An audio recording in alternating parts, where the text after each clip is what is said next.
एक दूजे के वास्ते।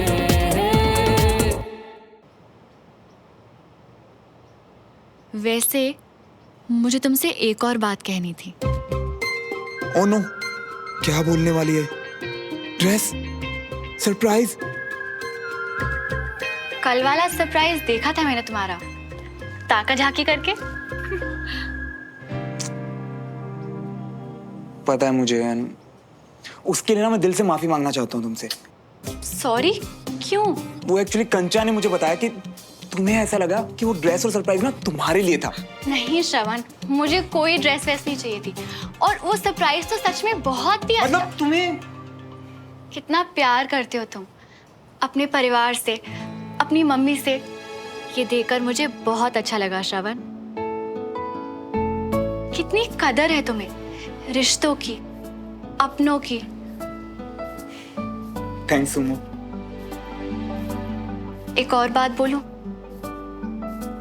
आज हमारे पापाओं को देखकर मुझे रियलाइज हुआ कि कितनी स्पेशल है उनकी फ्रेंडशिप। चाहे कुछ भी हो जाए ना, वो एक दूसरे का साथ कभी नहीं छोड़ते। और अगर कुछ हो जाने पर साथ छूट जाए तो दोस्ती कैसी? इसीलिए ऐसी स्पेशल फ्रेंडशिप मुझे अपनी लाइफ में भी चाहिए, और ऐसा खास दोस्त मुझे तुम में दिखता है श्रवण। एक दूजे के वास्ते, एक दूजे स्पेशली जो तुम्हारी कल वाली साइड देखी उसके बाद। के वास्ते, एक दूजे। सच्ची सुमो? मतलब हमारी भी फॉरएवर वाली दोस्ती होगी? हो सकते हैं क्या?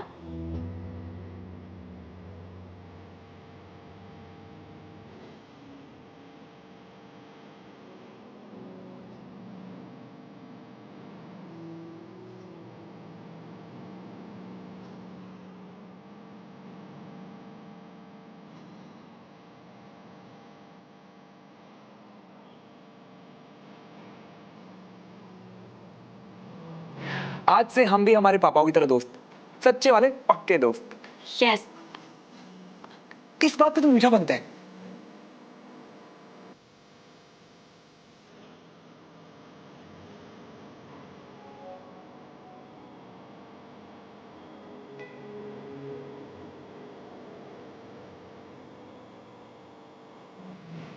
ओ तेरी, माफ कर दो।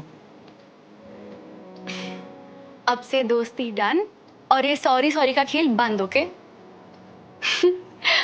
फिर तो केक बनता है।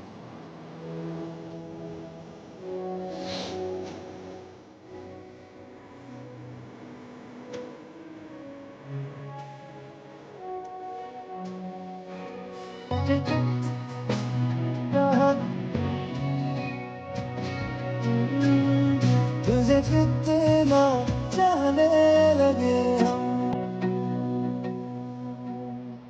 बंद करो अपना ये खेल देवराज। तुमने मेरे बेटे विजय को अपने घर बुला के बेइज्जत किया। इसे कहते हो तुम दोस्ती? मुझे माफ कर दीजिए ब्रिगेडियर साहब, राजेंद्र ने नादानी में। तुम्हारे उस डरपोक भाई ने मेरे पीठ पीछे क्या क्या बकवास की, इससे मुझे कोई फर्क नहीं पड़ता है। मुझे फर्क इससे पड़ता है कि उसने मेरे बेटे के सामने बकवास की है। मैं उसके लिए बहुत शर्मिंदा हूं सर। मुझे मालूम है कि उन्हें बहुत बुरा लगा था, और इसीलिए मैंने आज उनसे माफी भी मांगी है। माफी तो तुम मांगोगे क्योंकि तुम्हें जरूरत है उसकी डील में। नहीं नहीं ब्रिगेडियर साहब, आप गलत सोच रहे हैं, ऐसा कुछ नहीं है। मैं रिटायर्ड हूं, अभी भी ब्रिगेडियर हूं, इसलिए बहुत से आर्मी के ऑफिसर से मेरे रिलेशन है, इसलिए तुम्हारी नीयत को जानता हूं। आप बहुत गलत सोच रहे हैं। गलत तो तुमने किया है मेरे बेटे के साथ देवराज। दोस्ती में धोखा देने की कोशिश की है, और उसके बाद भी मैं तुमसे बंद कमरे में बात कर रहा हूं। जानते हो किस लिए? क्योंकि मैं गरिमा रखना जानता हूं। मैं तुम्हारी तरह नहीं हूं कि दोस्त और दोस्ती को फायदे के लिए इस्तेमाल करूं। और एक बात गांठ बांध लो कि अब मैं अपने बेटे को इस्तेमाल नहीं करने दूंगा। तुम किसी लायक नहीं हो, ना दोस्ती के लायक हो, और मेरा बेटा विजय उसकी दोस्ती के लायक तो बिल्कुल नहीं हो।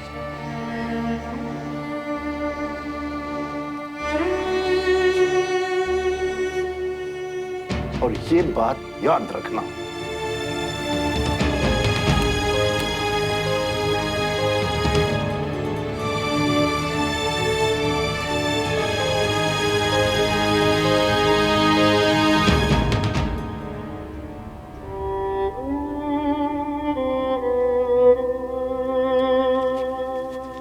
दद्दू चलिए, सब बाहर इंतजार कर रहे हैं आपके खाने का।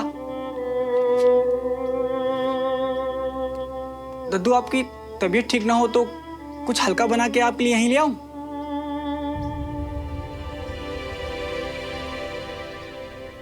दद्दू कभी कभी घर वालों से बात करने के लिए वक्त निकालना चाहिए। आज मैं इससे बात कर रहा हूं।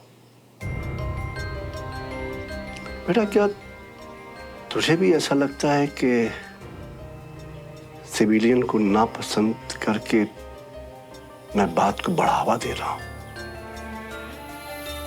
दबे सुबह ही सही, पर लोग वजह तो पूछते हैं, है ना डब्लू?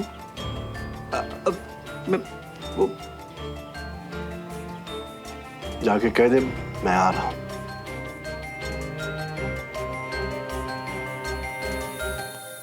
एक सच बताऊं बेटा, मुझे सिविलियन से कोई दिक्कत नहीं है, उस सोच से है जिसमें वो सबसे पहले खुद को और अपने परिवार को देश से आगे रखते हैं। तो वो दिखावा करते हैं कि उन्हें हमसे ज्यादा देश से प्रेम है, पर वो हमारे जज्बे को समझ ही नहीं सकते। तेरी मां की तरह हर बात में झगड़ना कि मेरे हिस्से का वक्त, प्यार, वफादारी सब कुछ देश को दे दिया। मुझे लगता था कि कभी ना कभी मेरी बात को समझेगी कि देश से प्रेम करना और देश के लिए जीना क्या होता है।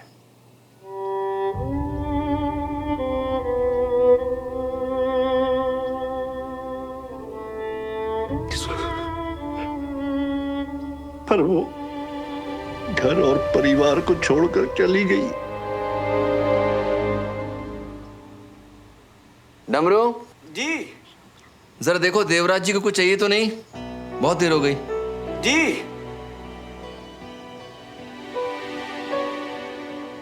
मैं एक बेटे से मां की शिकायत नहीं कर रहा हूं। मैं बताना चाहता हूं कि एक बाप क्या महसूस करता है जब बचपन में मेरे बेटे ने कहा कि वो आर्मी ज्वाइन करके देश की रक्षा करना चाहता है। I was so proud of you Vinod. पर तुम्हारी मां वो सोचती थी कि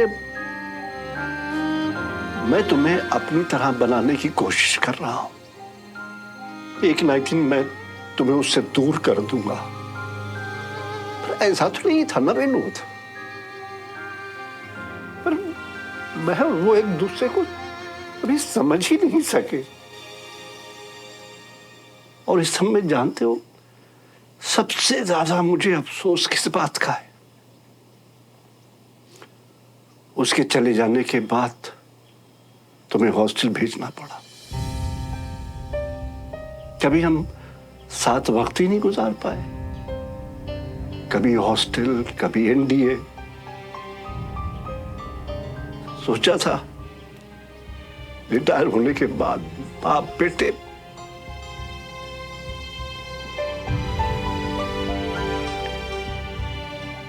पर उसका वक्त ही नहीं मिला। मेरा बहादुर बेटा देश पे शहीद हूं।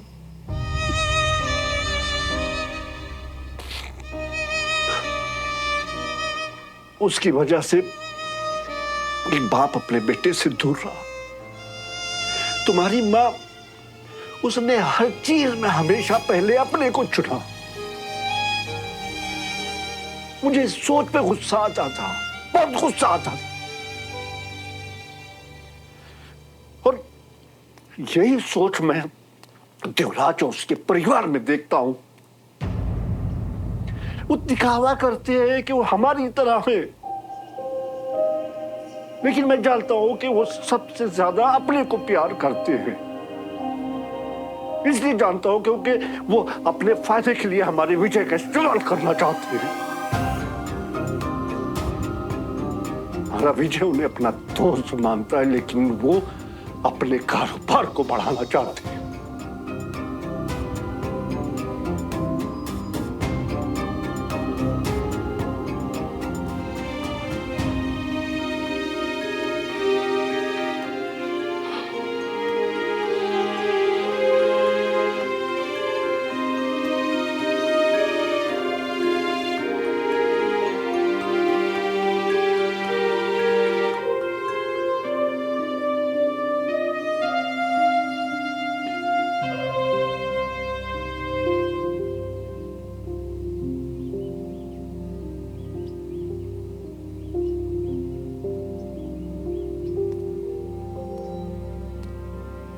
अरे भाई माफ करना, वो मेजर बख्शी का फोन आ गया।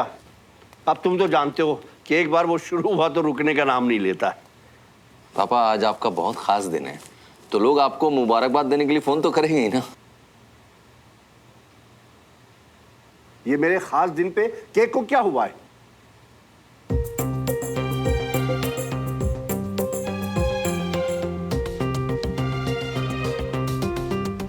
सॉरी दादू, वो बहुत टेस्टी दिख रहा था ना, इसलिए मैं एक स्लाइस। ठीक है खाओ भाई, खाने ही के लिए तो है।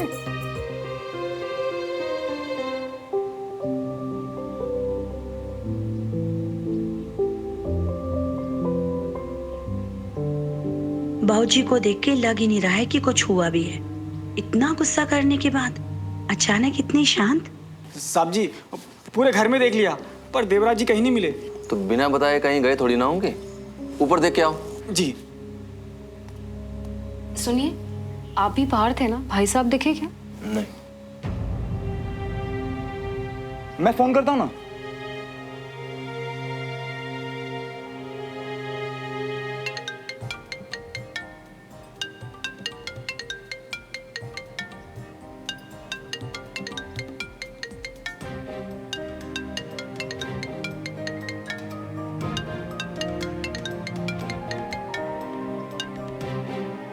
आशाबन, पापा आप किधर हो?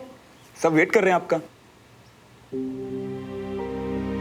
बेटा वो कुछ काम आ गया था तो मैं घर चला आया।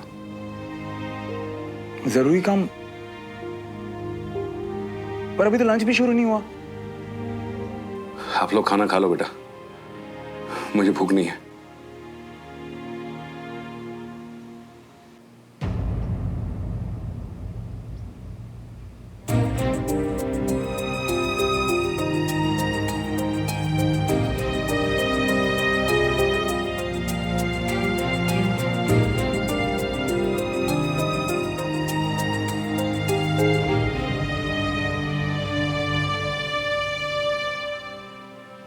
जरूरी काम?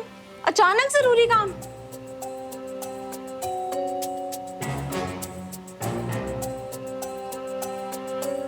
नहीं, वो क्या है ना कि ऐसा कभी करते नहीं है, इसलिए शायद कुछ बहुत ही जरूरी काम होगा। अरे भाई कोई बात नहीं, अब देवराज होता तो और भी ज्यादा अच्छा लगता, पर अब एक आदमी की वजह से जश्न तो नहीं रोक सकती ना। पापा आपने इतनी मेहनत से सबके लिए इतनी सारी चीजें बनाई हैं। अरे मेहनत बेकार थोड़ी जाएगी। रे बीना। जी बाबूजी। भाई इन लोग के जाते वक्त देवराज के लिए खाना अच्छे से पैक करके दे देना। हाँ? और फिर देवराज भूखा तो नहीं रहेगा ना, क्यों बीना? जी बिना। जी बाबूजी। अरे भाई चलो, जैसे सब खुश थे वैसे खुश हो जाओ। जल्दी से आ जाओ, तुम लोग भी आओ। चलो केक काटते, चलो आओ।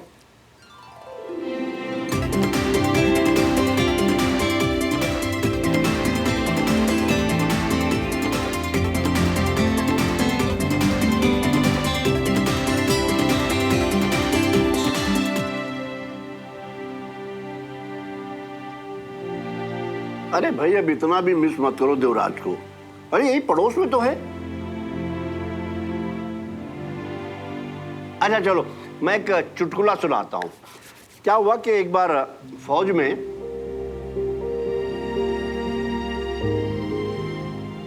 पापा का दिल दुख रहा होगा, पर खुद को भुला के बाकी सबका मूड अच्छा करने में लगे हुए हैं। थोड़ा सोचना चाहिए था देवराज को। मेरे पापा हैं, हम सबसे बड़े हैं, कम से कम उनकी इज्जत की खातिर। आप लीजिए ना।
बोल रहे हैं कि मैं मतलबी हूं,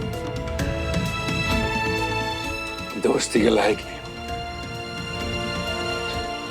भाई क्या किया मैंने कि मैं दोस्ती के लायक नहीं हूं?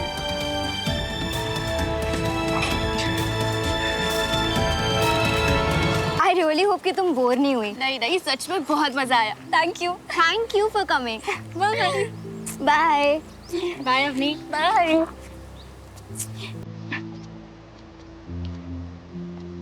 Bye bye.